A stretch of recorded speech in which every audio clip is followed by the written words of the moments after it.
கொசுவத்தி ஏற்றுவது எப்படின்னு தெரியுமா? இப்போ பாருங்கள், சீமெண்ணெயை எடுத்து இதில் 2 சொட்டு விட்டுறணும். அதுக்கப்புறம் இதில் 2 சொட்டு விட்டுவிடணும். 4 சொட்டு ஆகிடுச்சா? இப்போ சீமெண்ணெயை மூடி வச்சுட்டு தீப்பெட்டியை எடுத்து பற்ற வச்சு இதில் கொளுத்தி விட்டுறணும். பாருங்கள் எரியுதா? இப்போ பாருங்கள் எரியுதா? இப்போ பாருங்கள் எப்படி செட் பண்ணுறான்னு மட்டும் பாருங்கள் கொசுவத்தியை. இப்போ பாருங்கள் கொசுவத்தியை ஊதி அணைச்சிட்டேன்னா இப்போது இதுலேயும் நெருப்பாயிடுச்சா?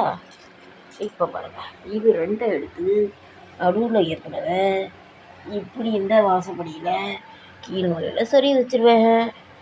அது பாட்டு நின்றுடும் பாருங்கள். அதுக்கப்புறம் இந்த மொழியில் கீழ் மொழியில் சரி வச்சுருவேன். இப்போ எங்கே 2 வத்தி ஆயிடுச்சு. இதுக்கப்புறம் இதில் ஒரு ஸ்டாண்டை வச்சு அதை இந்த தட்டில் வச்சு சாம்பல் கீழே கொட்டாத இதை எடுத்து எங்கள் அம்மாட்ட வச்சுருவேன். இப்போ இதை எடுத்து எங்கள் அம்மா கால்மாட்டில் வச்சுருவேன்.